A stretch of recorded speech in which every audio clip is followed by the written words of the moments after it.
The day Tom showed me to that tiny room at the back of his house, windowless, barely bigger than a closet, I smiled and thanked him. His wife Vanessa stood in the doorway, arms crossed, explaining how lucky I was they could accommodate me at all. As I placed my small suitcase on the twin bed that nearly touched all three walls, I thought about the keys in my purse. Keys to the magnificent coastal estate my mother left me. 10 bedrooms, ocean views, and gardens that bloomed year-round. The estate Tom had no idea existed.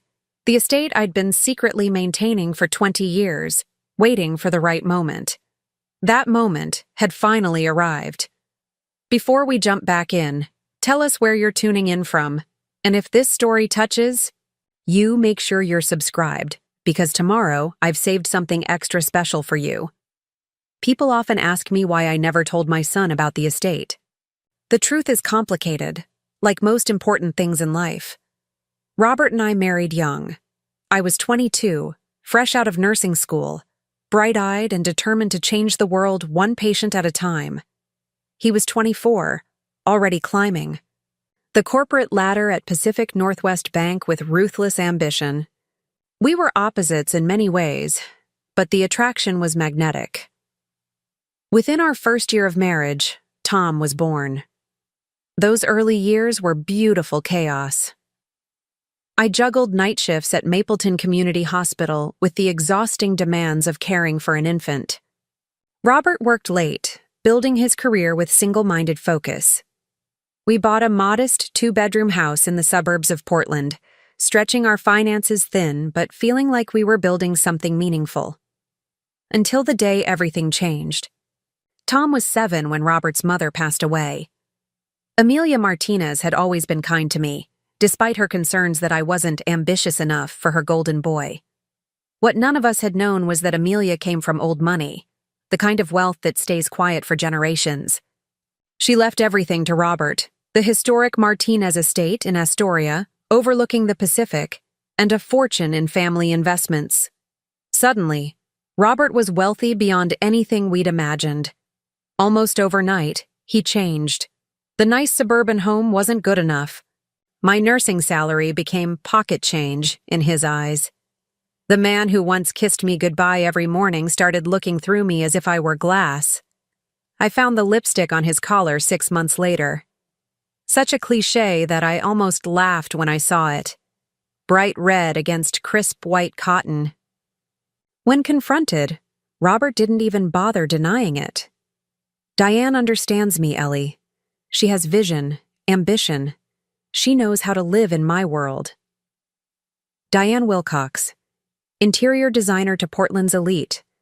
Widowed young, left with 2 children and a determination to never struggle financially again. She'd been hired to redecorate the estate. Instead, she redecorated my life. The divorce was ugly. Robert leveraged his new connections, hired attorneys I couldn't afford to match. I refused to fight dirty in front of Tom, who was confused and hurting. In the end, I settled for less than I deserved, our modest house and enough support to finish raising our son. Robert took his inheritance and his new life, relocating to the estate with Diane and her children, Jason and Megan.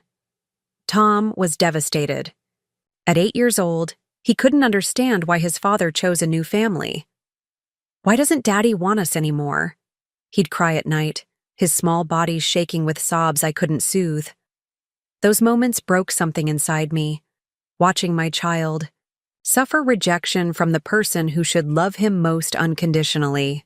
I threw myself into compensating for Robert's absence. I worked double shifts to ensure Tom never felt the financial strain. I attended every school event, coached his soccer team despite knowing nothing about the sport, helped with science projects late into the night. My own needs, friendships, dating, even simple rest, all fell away. Tom became my world. What Robert never knew was that his mother had a secret of her own. 2 weeks after the divorce finalized, I received a letter from Amelia's attorney.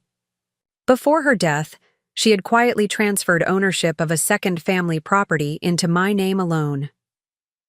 For my grandson's future, The accompanying note read in Amelia's elegant script. Robert has enough. This is for Tom when the time is right. Until then, it is yours, Eleanor. The second estate was actually the original Martinez family home, larger and more beautiful than the one Robert inherited. 10 bedrooms, 7 bathrooms, sitting on 20 acres of coastal land. A fortune in real estate, placed entirely in my name. I visited it in secret, standing in awe at the foot of the grand staircase, wondering what to do with this unexpected gift. My first instinct was to sell it, to use the money to give Tom everything Robert's absence had taken from him. But something held me back. Perhaps Amelia's final wishes, perhaps a seed of something else. Instead, I kept it private, hiring a management company to maintain the property using a portion of my nursing income. No one knew, not Robert, not Diane, and not Tom. Years passed, and my son grew into a man who resembled his father more than either of us cared to admit. He excelled in school, earned a business degree, and developed Robert's gift for numbers and negotiation. He married Vanessa, a sharp-minded marketing executive with perfect teeth and impeccable taste. They built their life in Mapleton, buying a sprawling house in the most prestigious neighborhood. Their children, Emma and Liam, attended private schools and took lessons in everything from piano to competitive swimming. Tom built a successful real estate business, and I felt a complex pride watching him flourish. Yet something troubled me as the years progressed. The warm, sensitive boy who once cried in my arms began to disappear, replaced by a man who measured success in square footage and account balances. His calls became less frequent, our conversations shorter. When we did speak, he'd interrupt. My stories to take business calls, his attention always divided. I retired from nursing at 62, after 35 dedicated years at Mapleton Community Hospital. My colleagues threw a beautiful party, sharing stories of lives we'd saved together, families we'd comforted. Tom was supposed to attend, but canceled last minute. A can't-miss showing for a luxury property? I smiled through my disappointment, as I had so many times before. 3 years into my retirement, disaster struck. An electrical fire gutted my home while I was volunteering at the community center. I lost nearly everything: clothes, furniture, photographs, mementos of Tom's childhood. The insurance would eventually pay out, but rebuilding would take time. I needed somewhere to stay. Tom and Vanessa offered to take me in, and I was touched by their generosity, until I arrived at their home and discovered what taking me in actually meant. "We've prepared a space for you, Mom," Tom said, leading me through the house, past 4 empty guest bedrooms, past the spacious home office Vanessa used for occasional work calls, past the meditation room neither of them ever entered. He stopped at a door near the laundry room. "It's cozy, but it should work for now." The room had been a storage closet. Tom and Vanessa had cleared out their Christmas decorations and exercise equipment, squeezing in a twin bed and a small dresser. There was no window, poor ventilation, and barely enough space to turn around. The walls were still lined with utility shelves. The kids use the bathroom across the hall, but they're good about not monopolizing it in the mornings, Vanessa explained with a tight smile. "We thought you'd appreciate being on the ground floor. No stairs with your knee." My knee was perfectly fine. I'd run a half marathon the previous year. "Dinner's at 6, Tom added, checking his watch. "Vanessa has the children on a strict schedule. We'd appreciate if you could respect our household routines." I nodded, swallowing the lump in my throat. This was my son, the little boy I'd raised alone, the child I'd sacrificed everything for. And this tiny, airless room was all the space he could find for me in his 5,000-square-foot home. For 2 months, I lived in that glorified closet. I cooked elaborate meals that Vanessa criticized for being too carb-heavy. I cared for Emma and Liam after school while Tom and Vanessa worked late, helping with homework and listening to their stories. I did laundry, cleaned bathrooms, and maintained their immaculate garden, tasks that had previously fallen to their housekeeper, whom they let go the week after I moved in. It just makes sense, Tom explained. You're here anyway, and you've always enjoyed keeping busy.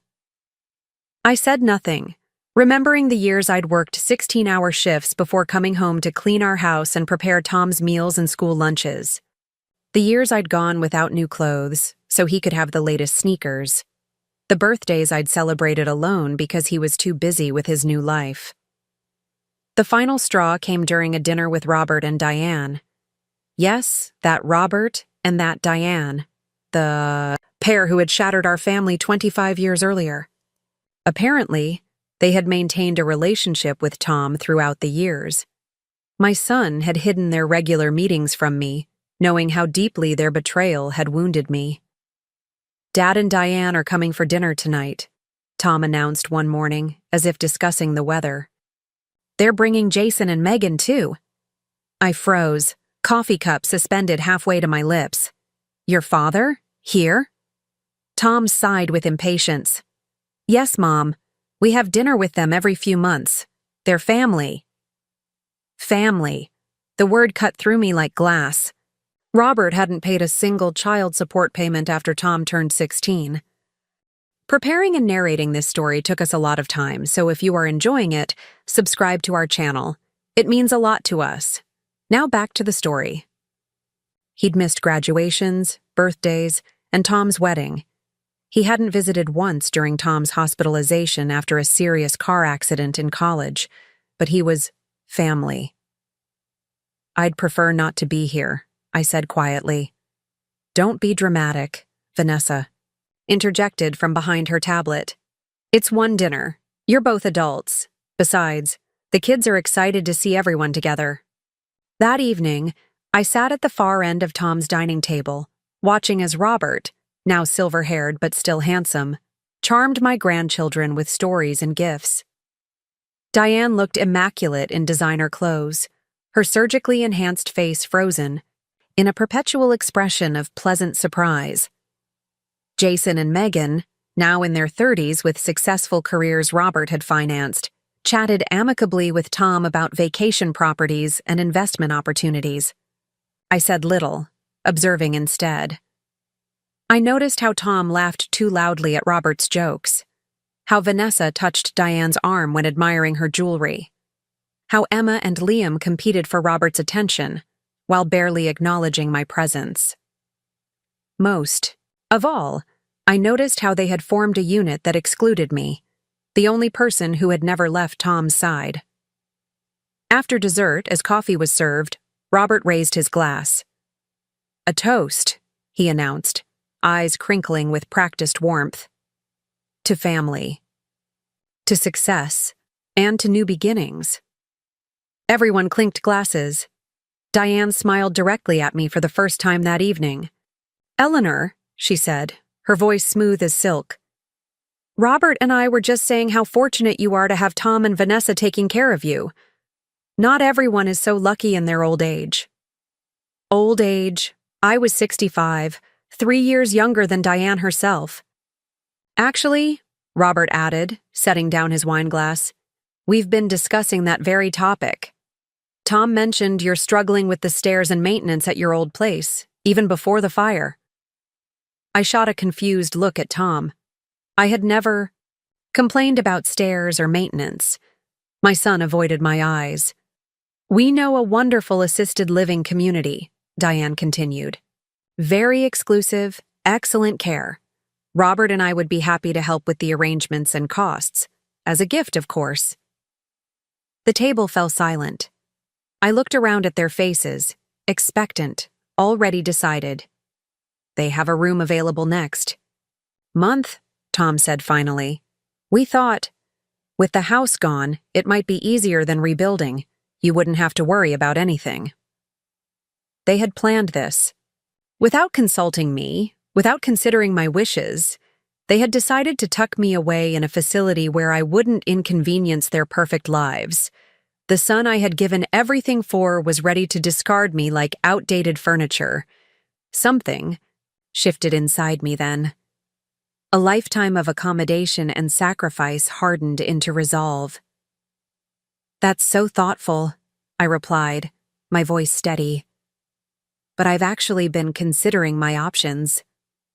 Mom, we've really researched this place, Tom insisted.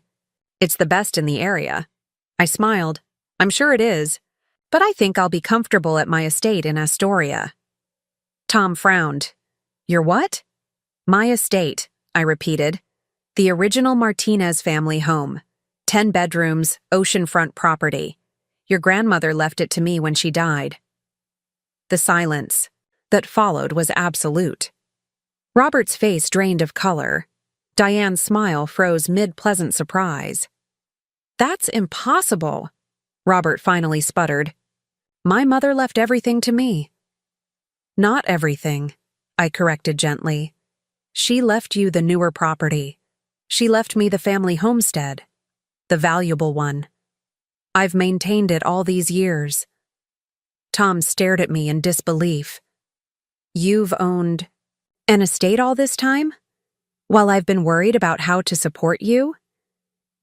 The injustice of his statement might have wounded me once. Now it merely confirmed what I needed to know. Support me? I echoed. By putting me in a storage room? By planning to send me away without my consent? By treating me as a burden after everything I've sacrificed for you? Mom, Tom began, but I held up my hand. I've never asked you for anything, Tom. I worked double shifts for years to give you opportunities. I went without so you could have everything. When your father left us, I became both parents. And now, when I needed shelter for a few months, you couldn't even offer me a proper bedroom in your enormous house. The table remained silent. Emma and Liam looked confused. Jason and Megan appeared uncomfortably fascinated. Vanessa studied, her manicure with intense focus. I'll be leaving tomorrow, I announced, folding my napkin precisely. Thank you for your hospitality, such as it was. And Robert, your mother would be disappointed in how easily you discarded your family for status. She always saw through you, even when I couldn't. I stood and walked out of the dining room, leaving behind the wreckage of their assumptions. In my tiny room, I packed my few belongings with steady hands. For the first time in decades, I felt truly free. The coast was calling me home. Not to the home I'd made for others, but to the one that had been waiting for me all along. I left Tom's house the next morning before anyone else was awake. The soft gray light of dawn was just breaking over Mapleton as I wheeled my suitcase down the silent driveway. For a moment, I paused at the edge of the property and looked back at the imposing structure. I had spent 2 months in that house feeling smaller by the day, shrinking to fit into the narrow space my son had allocated for me. Now, standing outside with nothing but a suitcase and the keys to my future, I felt myself expanding, growing, back into my full height. I had called a taxi service the night before. The driver, a kind-faced woman in her 50s, raised her eyebrows when I gave her the address in Astoria, nearly 2 hours away. Long trip, she commented as we pulled away from the curb. Special occasion? You could say that, I replied, watching Tom's house disappear behind us. I'm going home for the first time. The drive along the coast was beautiful. As the city fell away behind us, replaced by towering evergreens and glimpses of the Pacific, I felt decades of tension melting from my shoulders. I hadn't realized how tightly I'd been holding myself together until I finally allowed myself to relax.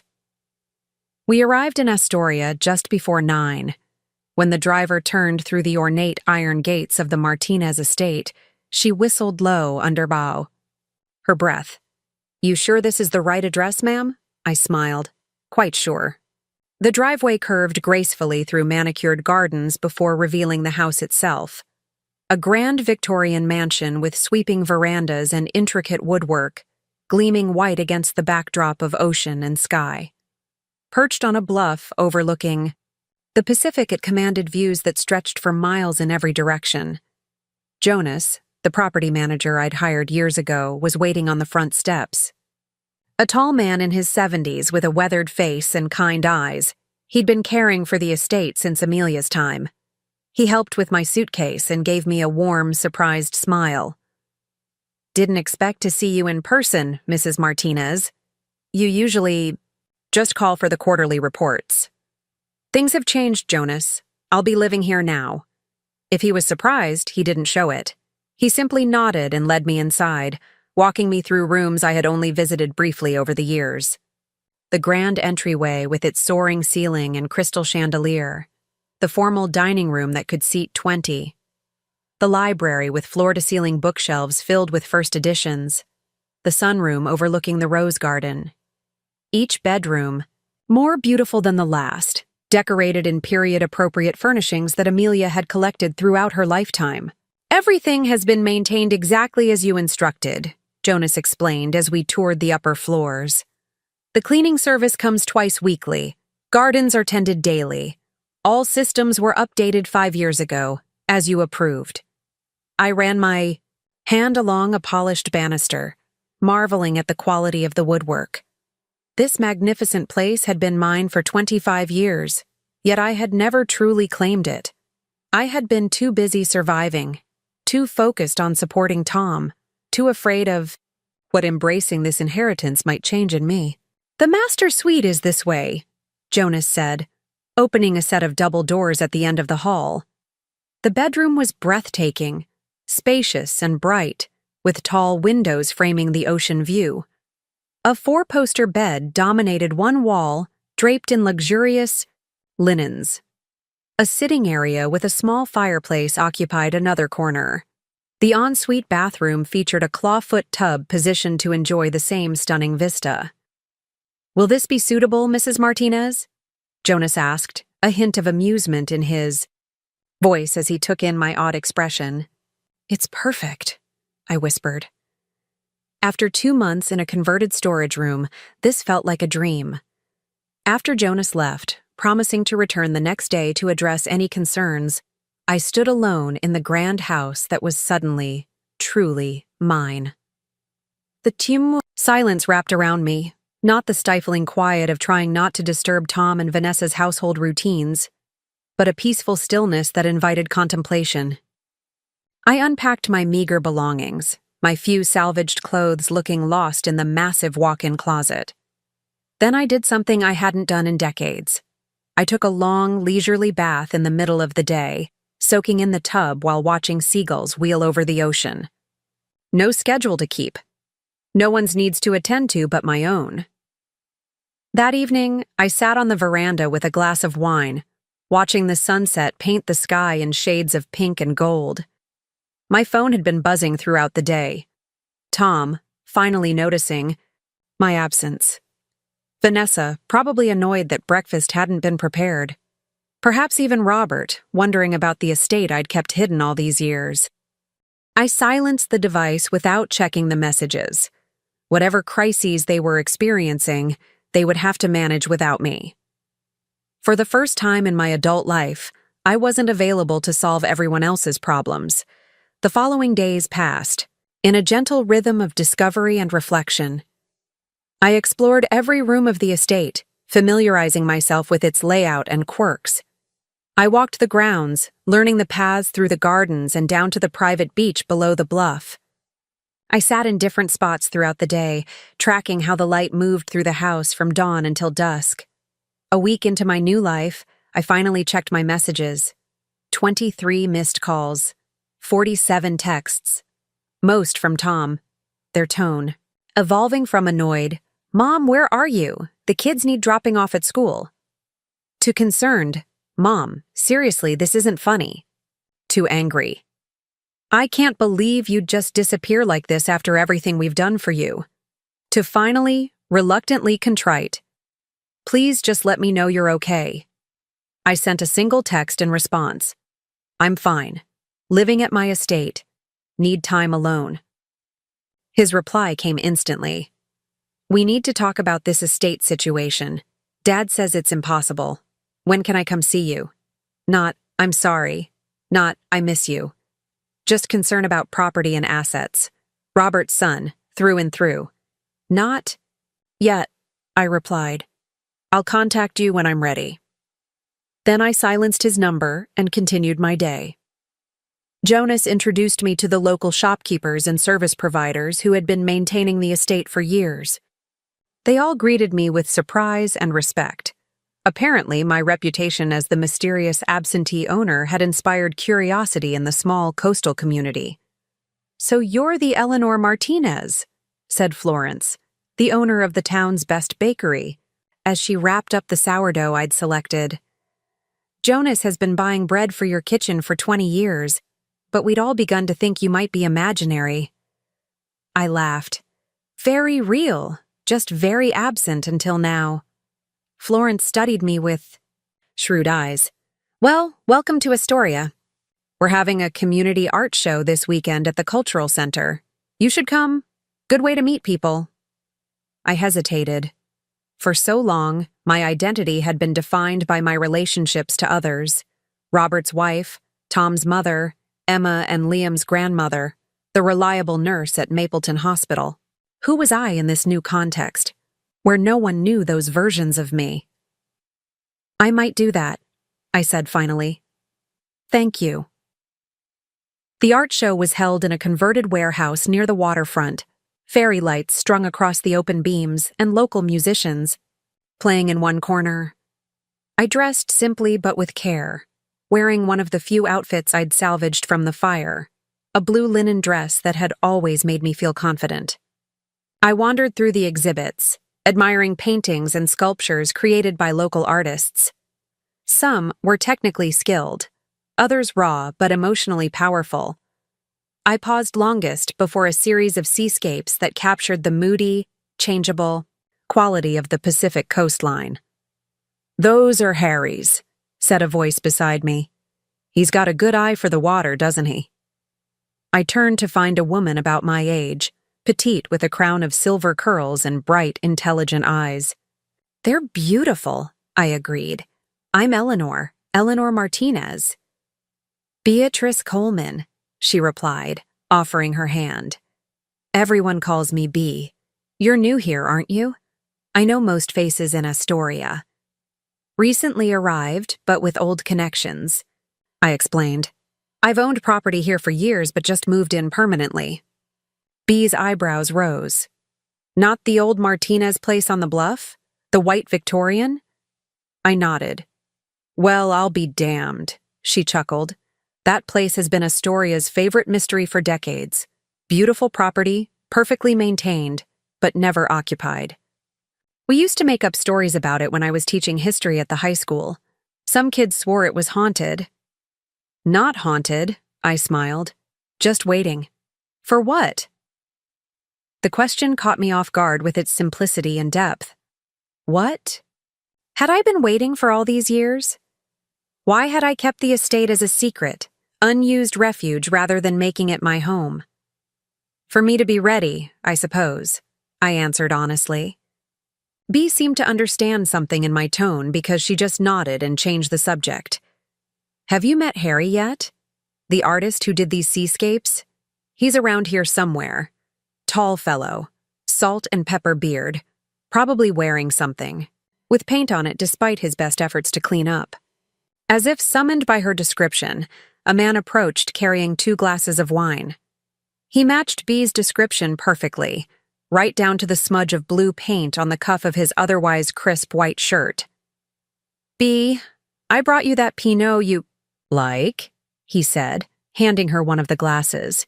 Then he noticed me. "Oh, sorry. I didn't realize you were chatting with someone." "Harry, this is Eleanor Martinez," Bea said with a meaningful look. "She's the owner of the mysterious Victorian, on the bluff." Harry's eyes widened slightly. "The White House? Really? I've painted that place a dozen times from different angles. The way the light hits it at sunset is incredible." He extended his free hand. "Harry Winters, mediocre artist, decent architect, excellent tour guide if you need one." His handshake was warm and firm, his smile genuine. Up close, I could see laugh lines around his eyes and a comfortable ease in his posture that spoke of someone at peace with himself. "Your work is hardly mediocre," I replied, gesturing to the seascapes. You've captured something essential about this coastline. We fell into easy conversation, the three of us. B, I learned, had taught high school history for 30 years before retiring to write historical fiction about the Oregon coast. Harry had been an architect in Seattle until his wife died of cancer 5 years earlier, after which he'd moved to Astoria to pursue his painting seriously. "What about you, Eleanor?" Harry asked as we wandered through the exhibit together. "What brought you to actually move into your mystery house after all this time?" "A house fire," I said, "and a storage room." They both looked puzzled, so I found myself sharing the condensed version of recent events. The fire that destroyed my home, my son's generosity in offering me a converted closet, the dinner party ambush that had finally pushed me to claim my inheritance. "Your own son tried to put you in assisted living against your will?" B's outrage was comforting in its immediacy. "While you owned a 10-bedroom estate? That's outrageous." "He didn't know about the estate," I clarified. "I kept it secret all these years." "Why?" Harry asked, no judgment in his tone, just gentle curiosity. Again, the simple question cut to the heart of complicated truths I'd never fully articulated, even to myself. "At first, to protect it," I said slowly, thinking through my answer. "After the divorce, if Robert had known, he would have tried to claim it. Then, I think I held on to it as insurance, a backup plan, something that was mine alone that couldn't be taken away."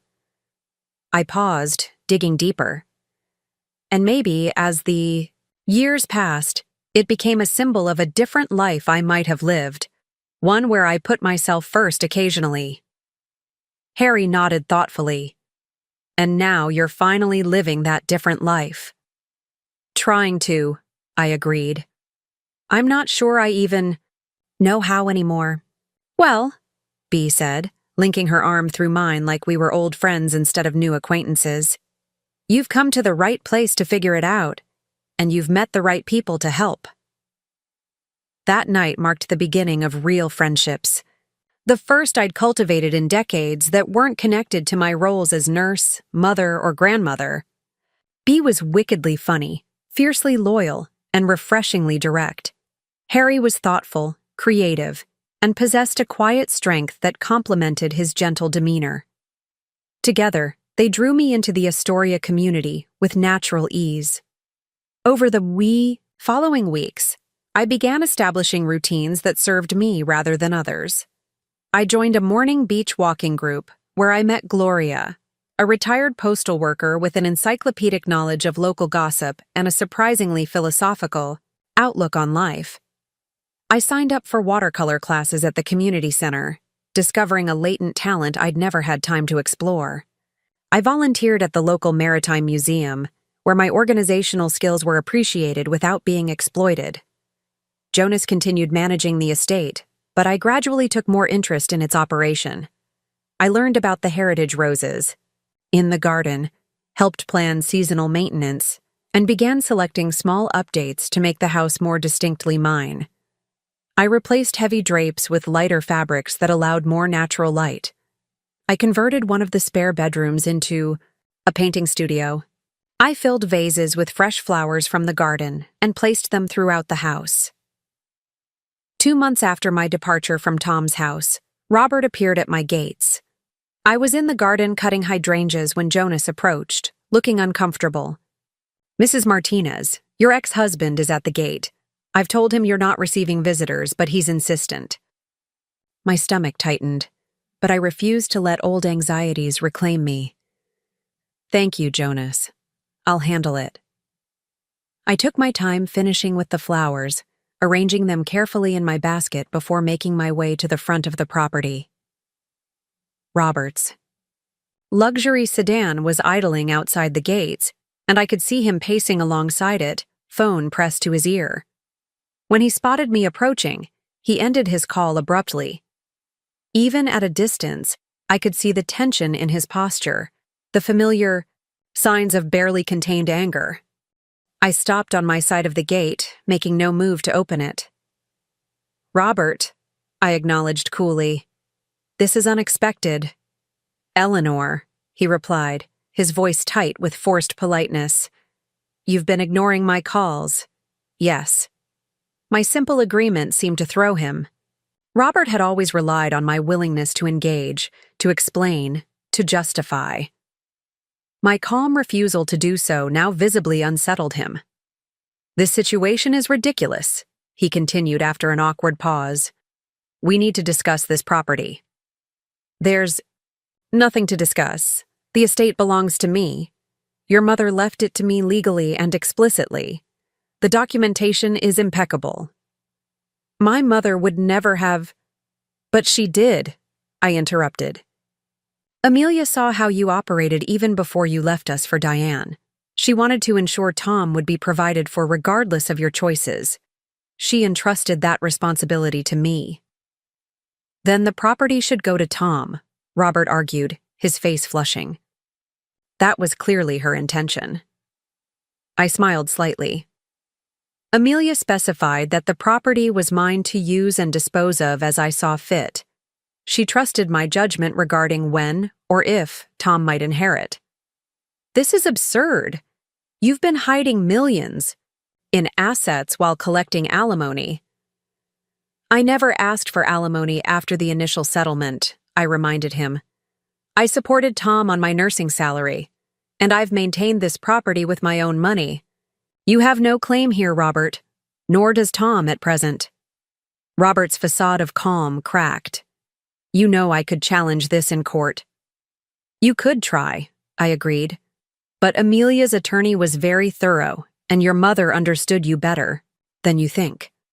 The trust documentation explicitly anticipated and protected against precisely that scenario.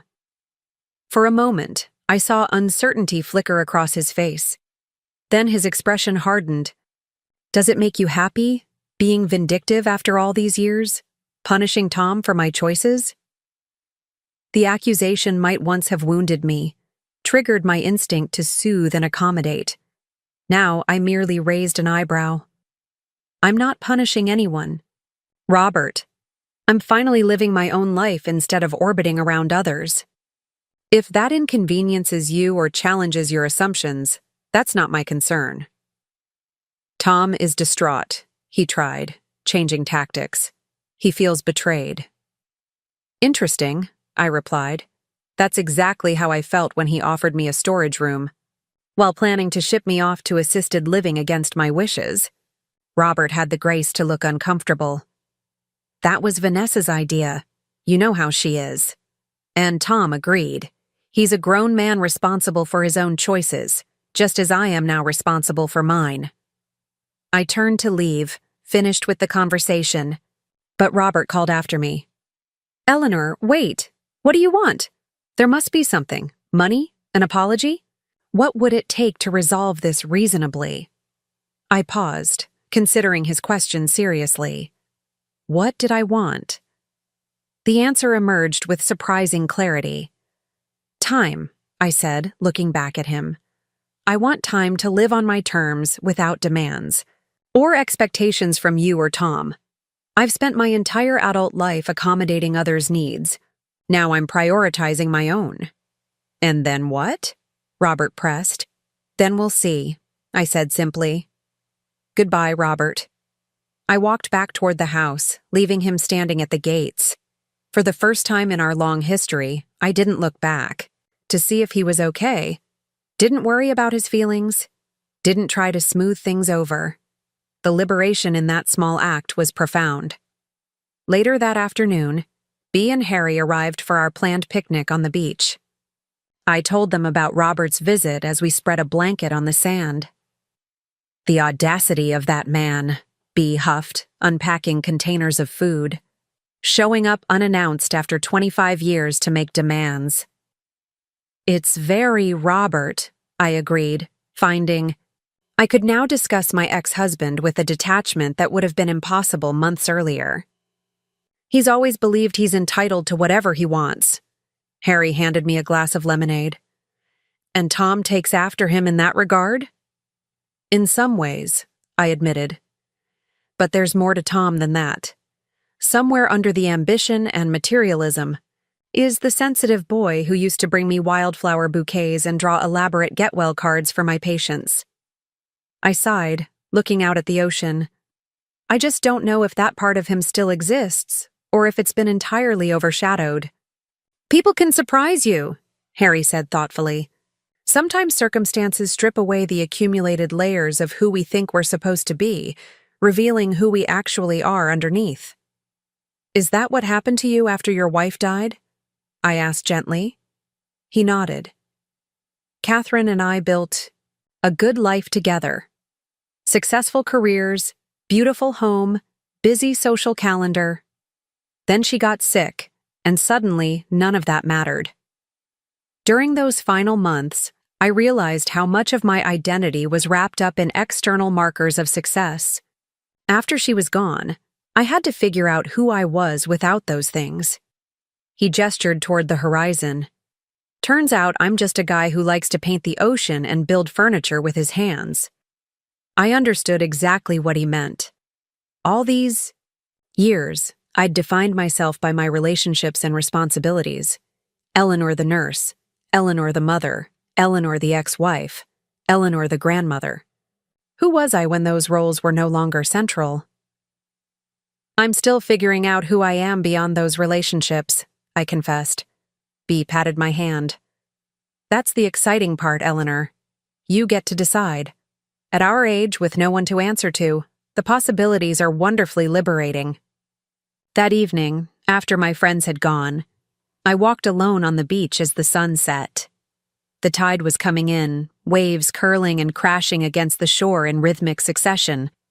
I thought about Harry's words regarding who we are beneath our accumulated identities. Who was I really? What did I want from this unexpected chapter of life? The answers didn't come all at once, but I felt the first stirrings of possibility. Perhaps I was an artist who had never had time to create. Perhaps I was an adventurer who had never gone adventuring. Perhaps I was a woman with passions and talents and desires that had been submerged beneath decades of self-sacrifice. I couldn't yet see the full picture of this emerging self, but for the first time I was eager to discover it. And I had all the time in the world to do so. That night, I switched my phone back on and found a text from Tom. Mom, we need to talk. This can't go on like this. I considered ignoring it, as I had his other messages. But something had shifted in me during my conversation with Robert. I no longer felt the need to hide or avoid. I was standing firmly in my truth now.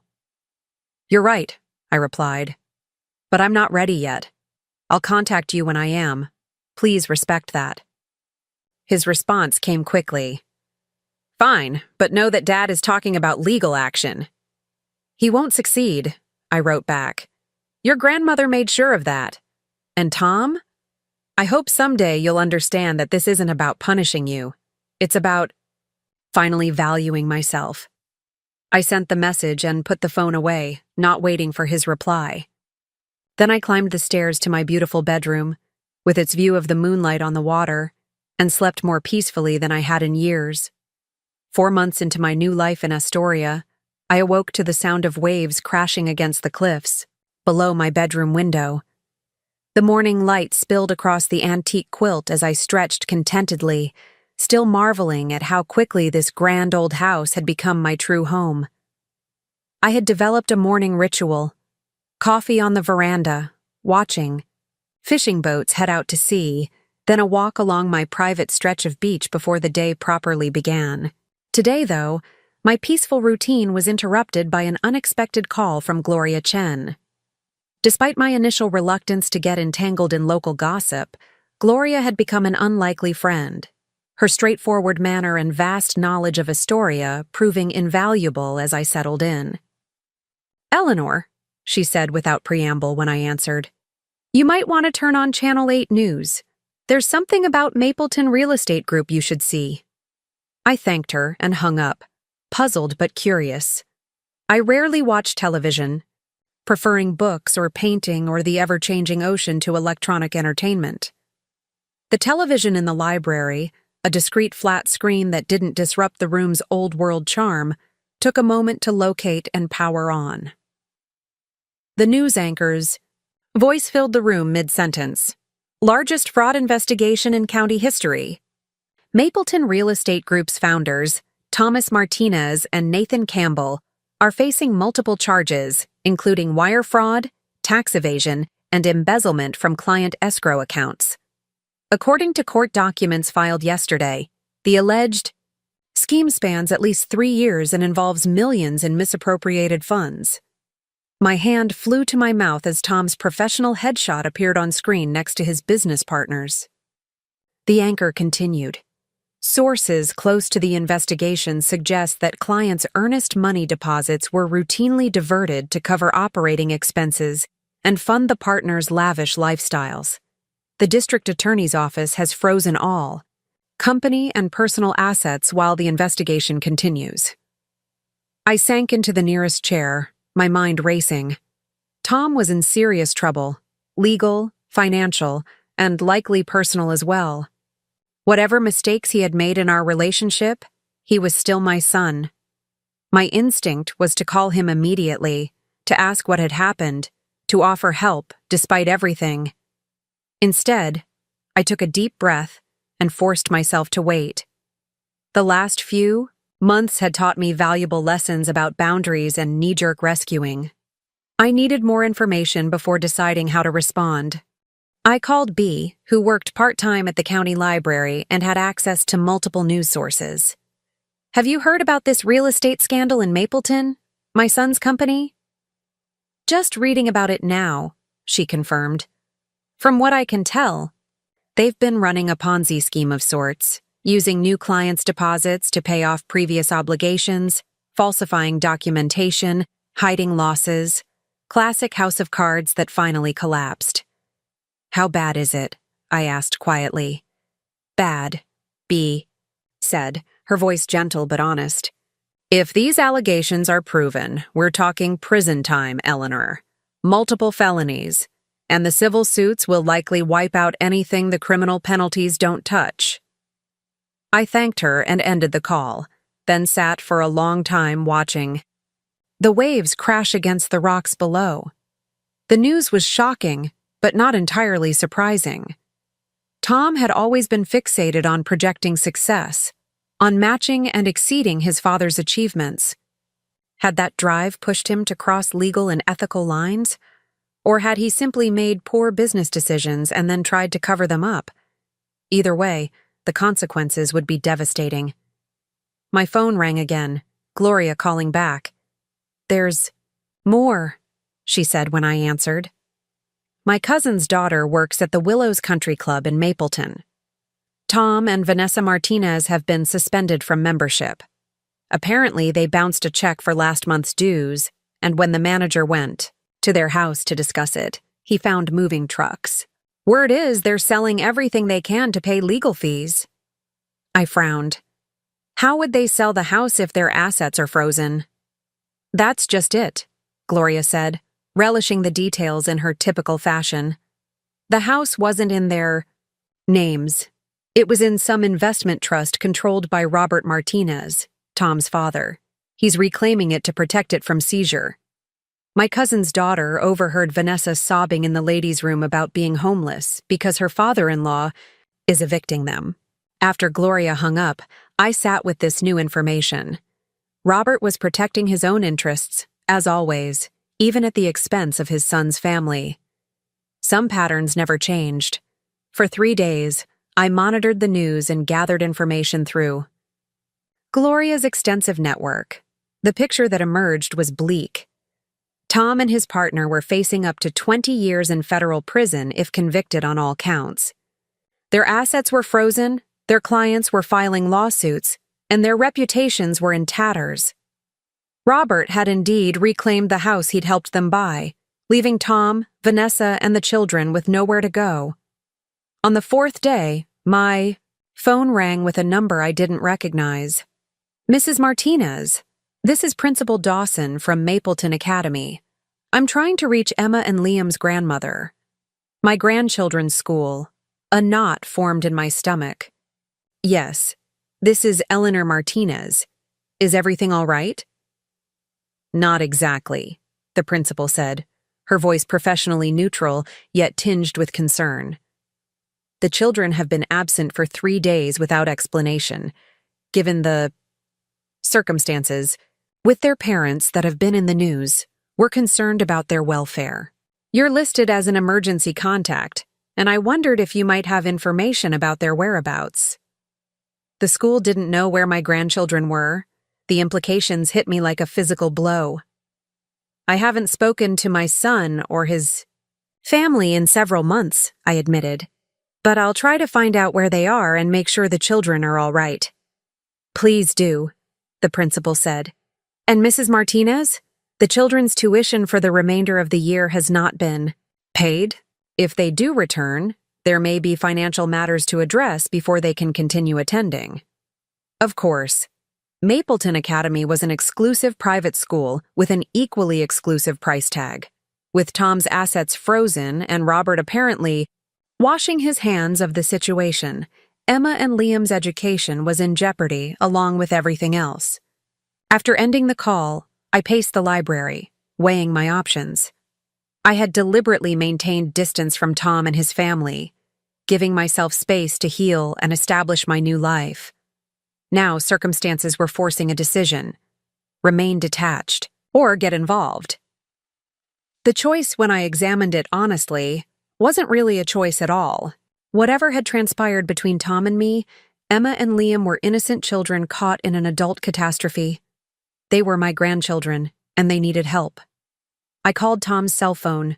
It went straight to voicemail. I tried Vanessa with the same result. Either they were avoiding calls or their service had been disconnected. Neither option boded well.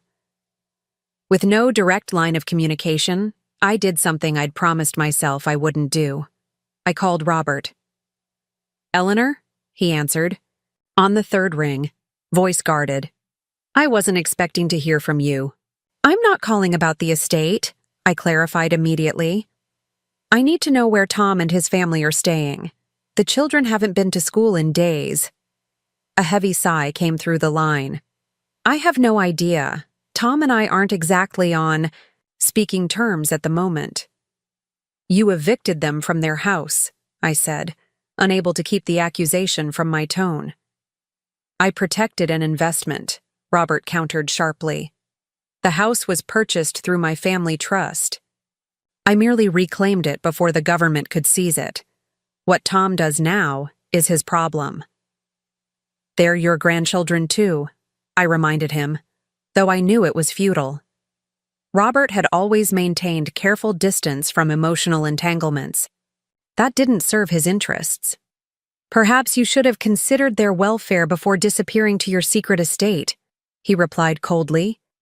"Tom might not be in this mess if he hadn't been trying to maintain appearances after you left." The attempt to shift blame was so typical of Robert that it almost made me laugh. "My living arrangements didn't cause Tom to commit fraud," I said evenly. "But this conversation isn't productive. If you hear from them, please tell Tom to call." I hung up without waiting for his response and immediately called B. "I need a favor," I explained. "My grandchildren are missing school and I can't reach my son. Can you help me find them?" B, with her extensive local connections and research skills, was the perfect person to ask. "I'm on it," she promised. "If they're still in Mapleton, we'll find them." By evening, B had news. Her sister's neighbor worked at the Sunset Motel, a budget lodging on the outskirts of Mapleton. Tom, Vanessa, and the children had checked in 5 days earlier, paying cash for a single room. According to the desk clerk, they rarely left the room except to use the vending machines, and Vanessa had been overheard crying late at night. "The motel's not in a good area," B added gently. "It's the kind of place that rents by the hour when they're not hosting families in crisis." I thanked her and immediately began packing a small overnight bag. Whatever had transpired between Tom and me, I couldn't leave my family in a situation like that, especially not the children. I might have needed time and space to heal, but Emma and Liam needed stability and safety. "Are you sure about this?" Harry asked when I called to let him know I'd be away for a few days. In the months since we'd met, he'd become someone I trusted implicitly, a friend whose perspective I valued. No, I admitted. But I'm sure I can't do nothing. They're still my family, Harry. Be careful, he advised. Not just physically, though that motel sounds concerning. Be careful with your boundaries. You've worked hard to establish a healthy independence these past months. I'll remember that, I promised. This isn't about falling back into old patterns. It's about making a conscious choice to help, with eyes wide open. The drive back to Mapleton felt surreal. I had left 4 months earlier with a single suitcase and a lifetime of unresolved emotions. Now I was returning with purpose and clarity, no longer defined solely by my relationship to Tom and his family. The Sunset Motel was even worse than Bea had described, a dilapidated 2-story structure with peeling paint and flickering neon. The parking lot was dotted with cars in various states of disrepair, and a group of men were drinking on the balcony of the second floor, watching as I pulled in. I parked as close as possible to room 118, the unit Bea had identified, and locked my car carefully before approaching the door. Through the thin curtains I could see the blue glow of a television. I knocked firmly. Silence, then hushed voices. Finally, the door opened a crack, revealing Vanessa's face. Thinner than I remembered, with dark circles under her eyes and hair that hadn't been styled in days. Her eyes widened. Eleanor? Then her expression hardened. If you've come to gloat, this really isn't a good time. I haven't come to gloat, I said quietly. I came because Emma and Liam haven't been to school, and I was worried. Before Vanessa could respond, a small figure pushed past her and flung arms around my waist. Grandma! Liam cried, burying his face against me. I knew you'd find us. Despite everything, my heart swelled at his embrace.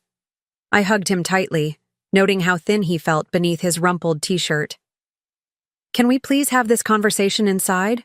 I asked Vanessa, glancing meaningfully at the men watching from the balcony. She hesitated, then stepped back to allow me entry. The motel room was small and dingy, with 2 double beds that clearly housed all 4 of them. Fast food wrappers overflowed the tiny trash can. A stack of manila folders and legal papers covered the wobbly desk. Emma sat cross-legged on one bed, her school tablet in her lap, glancing up with a mixture of surprise and wariness. Where's Tom? I asked, noticing his absence. Meeting with yet another attorney, Vanessa replied bitterly. Not that it matters. They all say the same thing. He's going to prison unless he can produce $2 million to make restitution before the criminal case proceeds. I surveyed the dismal room, my heart aching for my grandchildren living in these conditions. How long have you been here? 5 days, Emma volunteered when Vanessa didn't answer. Since Grandpa Robert took our house back. We're fine, Vanessa insisted, though everything about their situation contradicted her words. We just need to regroup. Why aren't the children in school? I asked. Vanessa's composure cracked slightly. Because we can't afford the tuition anymore. Because we can't buy new uniforms or school supplies. Because I don't have a car to drive them since the Range Rover was repossessed. Take your pick. I knelt beside Liam, who was still clutching my hand. Are you hungry, sweetheart? When's the last time you had a proper meal? We had McDonald's yesterday, he said, then added in a whisper, but I'm really hungry now. That settled it. Pack your things, I said, standing up. All of you. You're coming with me. Vanessa stiffened. We don't need charity, especially not from you. This isn't charity, I replied evenly. It's family helping family. The children need stability, proper meals, and to be back in school. You need a safe place to figure out next steps. So we can come stay in your little apartment? Vanessa asked sarcastically. 4 of us crammed into your spare bedroom? No, I said. You'll come to my estate in Astoria. 10 bedrooms, remember. Plenty of space for everyone to have privacy while you sort things out. Vanessa's expression cycled through disbelief, suspicion, and finally, desperate hope. Why? Would you help us after how we treated you? It was a fair question, one I had asked myself during the drive. Because holding grudges hurts everyone involved, I said simply. And because Emma and Liam deserve better than this. Mom will never agree, Emma said, speaking up from her position on the bed. She and Dad say you betrayed them by hiding your money all these years. I didn't hide money, I corrected gently. I owned property that was left to me. There's a difference. Your father will be back soon, Vanessa said, clearly torn. We should wait and ask him. Call him, I suggested. Tell him where you'll be. He can join you when he's ready. I turned to the children. In the meantime, let's get you two packed up and find some dinner on the way. How does that sound? Really good, Liam said emphatically. Can we have pizza? For the first time, I saw Vanessa's mask of stubborn pride crack completely. She watched her son's excited response to the simple offer of a decent meal, and tears filled her eyes. Okay, she whispered, nodding almost imperceptibly. We'll come. At least until we figure something else out. 2 hours later, I led a subdued procession through the gates of the Martinez estate. Vanessa, Emma, and Liam had been largely silent during the drive, overwhelmed by their rapid change in circumstances and perhaps by the physical evidence of my betrayal, though I still rejected that characterization. Jonas met us at the door, his face carefully neutral as I introduced my daughter-in-law and grandchildren. I had called ahead to ask him to prepare rooms and a late dinner. Welcome to Shell Cliff House, he said formally, using the estate's proper name. I've prepared the East Wing bedrooms with adjoining baths for the young lady and gentleman, and the blue suite for Mrs. Martinez. Dinner will be served in the small dining room whenever you're ready. Emma and Liam stood in the grand entryway, gaping at the crystal chandelier, the sweeping staircase, the priceless artwork. Even Vanessa seemed momentarily speechless, taking in the undeniable beauty and grandeur of the home. This has been yours. All along? She finally managed, her voice faint. All those years you lived in that tiny house in Mapleton? Yes, I confirmed.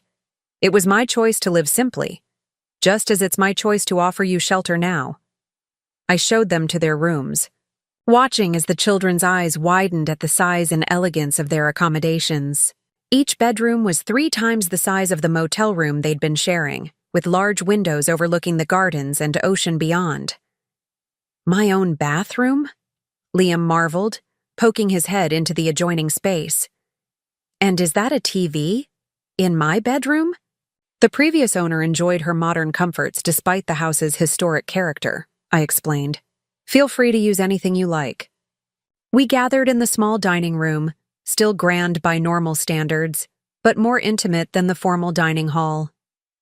Jonas had prepared a simple but elegant meal: roast chicken, fresh vegetables from the garden, warm bread, and a chocolate tart for dessert. The children ate ravenously, confirming my suspicions about their recent diet of vending machine snacks and fast food. Vanessa picked at her food, clearly uncomfortable with our reversal of positions. Gone was the superior daughter-in-law who had relegated me to a storage room.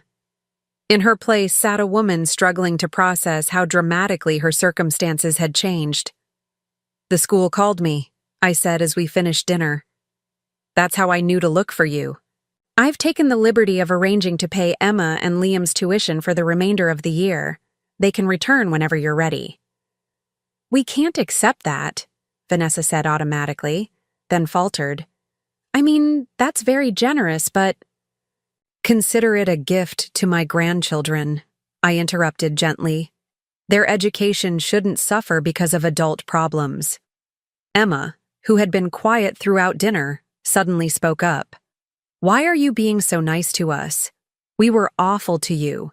The directness of the question, delivered with a 12-year-old's unfiltered honesty, caught me off guard. But Emma deserved an equally honest answer. Because being kind feels better than being angry, I said after a moment's consideration. And because family is complicated. We make mistakes, we hurt each other sometimes, but that doesn't erase the love underneath. Dad says you abandoned us, she persisted, that you were selfish. Vanessa looked mortified. Emma, that's enough.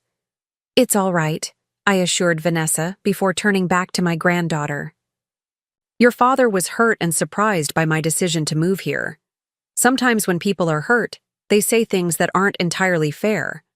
The truth is, I needed space and time for myself after spending many years taking care of others. That's not abandonment. It's self-care. Emma considered this, her young face serious. Like when my teacher says we need to put on our own oxygen masks before helping others on an airplane. I smiled.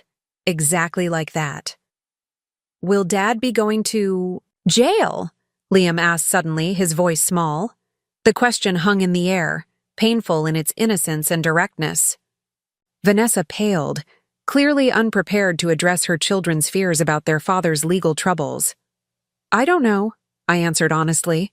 Your father has made some mistakes in his business, and there may be consequences for those choices. But whatever happens, you and Emma will be safe and cared for. That's what's most important right now. After dinner, I helped settle the children into their rooms. Liam fell asleep almost immediately, exhausted by the day's emotions and changes. Emma lingered awake longer, asking thoughtful questions about the house and its history, perhaps seeking distraction from weightier concerns. When the children were finally asleep, I found Vanessa standing in the library, staring out at the moonlit ocean. She had changed into clean clothes but still looked exhausted, the weight of recent events visible in the slump of her shoulders. There's tea, I offered, indicating the tray Jonas had left. Or something stronger if you prefer. Tea is fine, she said, accepting the cup I poured with murmured thanks. After a long silence, she added, I don't understand why you're doing this. Which part? Any of it. Taking us in, paying for the children's school, being kind after how we treated you. She shook her head. If our situations were reversed, I doubt I'd be so generous. Perhaps that's why our situations aren't reversed, I suggested mildly. Vanessa flinched slightly, then nodded. I deserve that. It wasn't meant as an attack, I clarified. Just an observation about different approaches to life. I've had 4 months to reflect on my priorities and values. I've realized that holding on to resentment only diminishes me. Tom won't see it that way, she warned. He's furious with you for hiding this place all these years. He thinks if he'd known about it, he wouldn't have had to. Take shortcuts. In the business. I raised an eyebrow. Is that what he's calling fraud these days? Shortcuts? Vanessa had the grace to look embarrassed. That's not fair. Tom didn't set out to commit fraud. The market turned, they lost some big investments, and he panicked. One bad decision led to another, and suddenly they were in too deep to find a legitimate way out. That sounds like exactly how fraud happens, I pointed out. And it's still not my responsibility. Tom made his choices as an adult.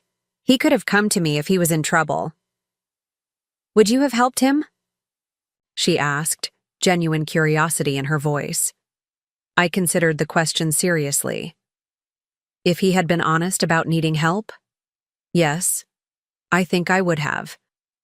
But I would have helped him face the consequences of his actions, not hide from them.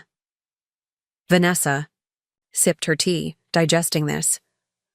That's the thing about Tom. He's never been good at facing consequences.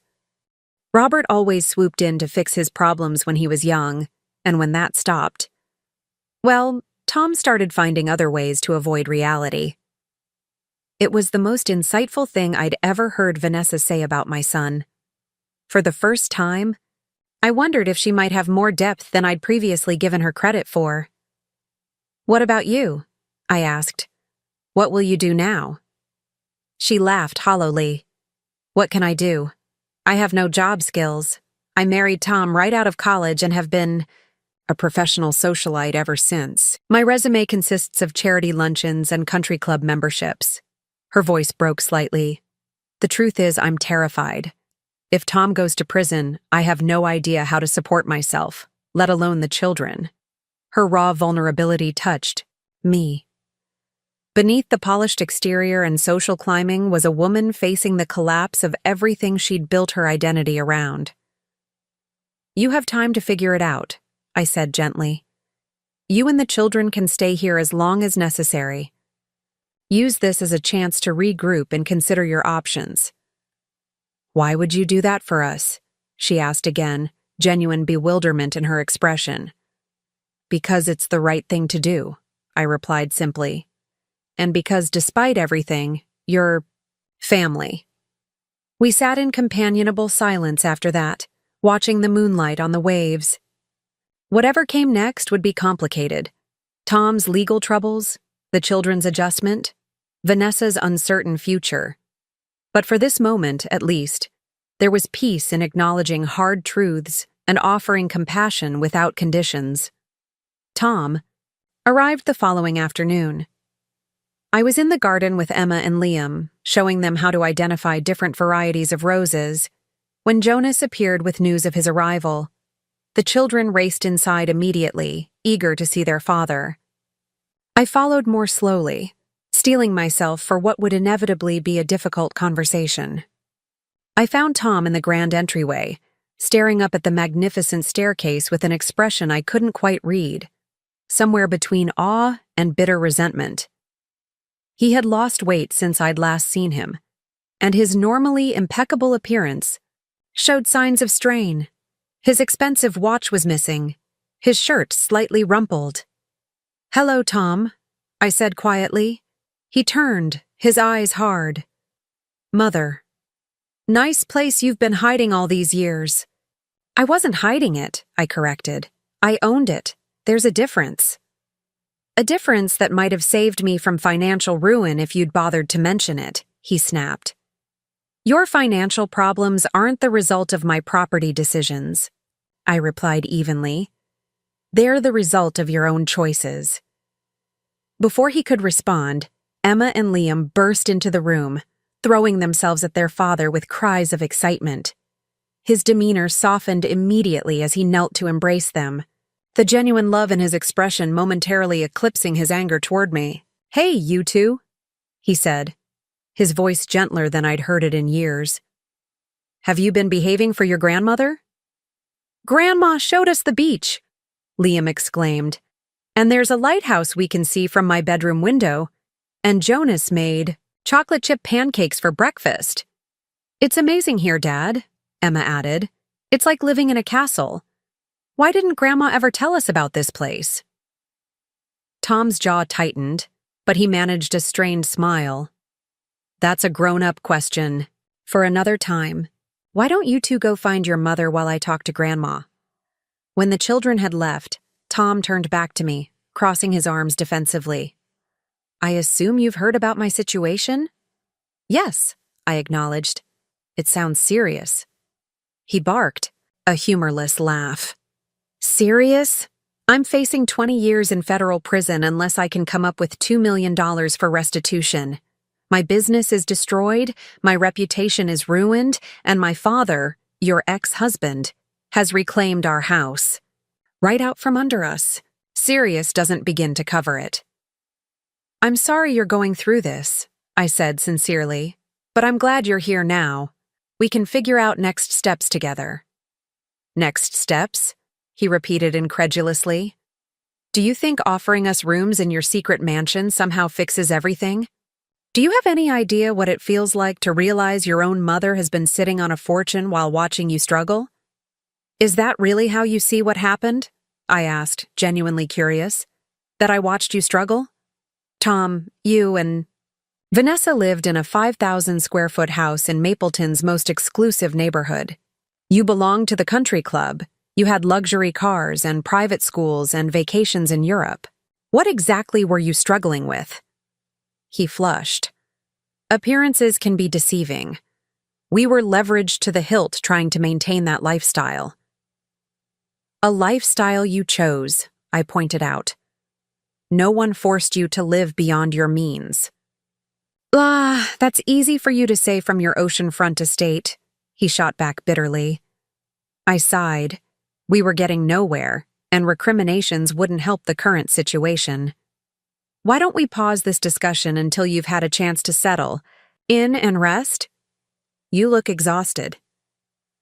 For a moment, I thought he would refuse, but then his shoulders sagged slightly.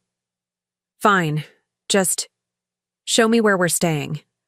As I led him upstairs to the suite adjoining Vanessa's, I reflected on the painful irony of our role reversal. 4 months ago, he had shown me to a converted storage closet in his home. Now I was escorting him to a luxurious suite in mine. The difference wasn't just in the accommodations, but in the spirit behind the offering. I wasn't seeking to diminish or control him, only to provide shelter during a crisis. I could only hope that, with time, Tom might recognize the difference, too. The following week brought a strange new rhythm to Shell Cliff House. After arranging for Emma and Liam to return to school, I hired a private driver to transport them the hour and a half each way. They complained about the early morning departure at first, but quickly settled into the routine when they realized they could complete homework during the commute, leaving afternoons free for exploring the beach and gardens. Vanessa spent most of her time on the veranda, alternating between staring at the ocean and making anxious phone calls to friends who had abruptly distanced themselves since Tom's legal troubles became public. I often brought her tea or coffee, sitting quietly nearby without forcing conversation. Gradually, her defensive posture softened, replaced by a tentative appreciation for these small kindnesses. Tom was the most difficult. He left early each morning to meet with lawyers in Portland, returning late in a cloud of frustrated exhaustion. He barely spoke at dinner, responding to his children's chatter with distracted nods while avoiding my gaze entirely. The few times I attempted direct conversation, he answered in clipped monosyllables before excusing himself. On the 8th day of this awkward cohabitation, I found him in the library at midnight, a tumbler of scotch in hand, staring at financial records spread across the antique desk. "There's no point in that, you know," I said from the doorway. "You're just torturing yourself." He glanced up, momentarily startled. "Did I wake you?" "No. I don't sleep much these days. One of the few advantages of getting older. You need less rest." I entered the room and settled into a leather armchair near the fireplace. "What are you looking for in those papers?" Tom ran a hand through his hair, a gesture so reminiscent of his childhood self that my heart constricted. "A miracle," he admitted with a hollow laugh. "Some overlooked asset or forgotten account that could magically provide $2 million. And have you found this miracle? What do you think?" He gestured broadly at the papers, his frustration evident. "It's over. The pretrial hearing is next week. Without restitution money, they'll proceed with criminal charges." I watched him carefully. "Are you guilty, Tom? Of what they're accusing you?" He stiffened, defensive anger flashing across his face. Then, surprisingly, it faded into resignation. "Yes," he whispered, the admission seeming to physically diminish him. "Not at first. It started small, using one client's earnest money to cover another closing when funds were tight. We always intended to replace it. But then the market shifted, we lost some big deals, and suddenly we were using new deposits to cover old shortfalls. Before I knew it, you were running a Ponzi scheme," I finished gently. "I didn't see it that way at the time," he confessed. "I told myself it was temporary, just cash flow management until things improved. But they never improved, and the hole kept getting bigger." He drained his scotch, wincing slightly. Nate wanted to come clean months ago, but I convinced him we could turn it around. Now we're both facing prison. I absorbed this in silence. Part of me had hoped there might be some explanation that would paint Tom's actions in a more favorable light, poor judgment rather than deliberate fraud. But his confession confirmed my fears. My son had knowingly broken the law, repeatedly, over an extended period. "What about Vanessa and the children?" I asked finally. "Have you discussed?" "What happens to them if you go to prison?" Tom's face crumpled. "What is there to discuss? Vanessa has no career, no income. The children will lose everything they've known. Their home, their school, their father." His voice broke. "I've destroyed my family, Mom, and I have no idea how to fix it." It was the first time he had called me Mom since arriving at the estate. Not Mother, with its cool formality, but Mom. The name he had used as a child when he needed comfort or reassurance. "Tom," I said carefully, "what would you do if you could avoid prison? If this legal situation somehow resolved, what then?" He looked confused by the question. "What do you mean?" "I'd rebuild, obviously. Find a new career, since real estate is finished for me, support my family, try to make amends. Even if that meant starting modestly, living within more limited means?" He considered this, then nodded slowly. "I've learned my lesson about chasing appearances. The past week in this motel room from hell taught Emma more about gratitude than all our years of privilege. When I saw how excited they were about getting pizza, something I'd never have even considered a treat before, I realized how warped our priorities had become. I studied my son's face, searching for truth in his words. There was genuine regret. There, certainly. But was it regret for his actions or merely for being caught? And was his newfound perspective on materialism sincere or simply a convenient attitude in his current circumstances? "You hurt me deeply, Tom," I said quietly. "When I needed shelter after the fire, you offered me a storage room while living, in a house with multiple empty bedrooms. You and Vanessa treated me like an inconvenience, used me as free childcare and housekeeping, then planned to ship me off to assisted living without my consent." He had the grace to look ashamed. "I know. It was wrong. More than wrong," I continued. "It was cruel. After everything I sacrificed to raise you alone, after working double shifts for years to give you opportunities, after putting your needs ahead of my own for decades, that was how you repaid me." Tom stared at the empty tumbler in his hands, unable to meet my eyes. "I have no excuse. Dad always made it seem like you were the unreasonable one after the divorce, holding grudges, refusing to move on. I started seeing you through his lens, especially after reconnecting with him in college. And Vanessa. She comes from a background where everything is about status and appearances. We both got caught up in it. That's an explanation, not a justification," I pointed out. "I know," he admitted, "and I'm not asking for forgiveness. I just want you to know that I see it now, what I became, how I treated you. I'm ashamed, Mom. Deeply ashamed." We sat in silence for several minutes, the only sound the gentle ticking of the grandfather clock in the corner. I thought about the complex journey that had brought us to this moment. The bright-eyed boy who had once been my whole world, the ambitious young man who had gradually slipped away from me, the desperate father now facing the consequences of his poor choices. $2 million, I said eventually. "That's what you need for restitution?" Tom looked up sharply. "Yes, but it's impossible. Everything's frozen or seized. Dad won't help. He made that brutally clear. Even if I sold everything I own, it wouldn't come close." I rose from my chair and moved to the window, looking out at the moonlit gardens. The decision I was contemplating wasn't a simple one. The money wasn't the issue. The estate had appreciated significantly over the decades, and my careful investments had grown as well. I could easily provide the restitution amount without compromising my financial security. The real question was whether I should. Would paying Tom's restitution be an act of compassion or enablement?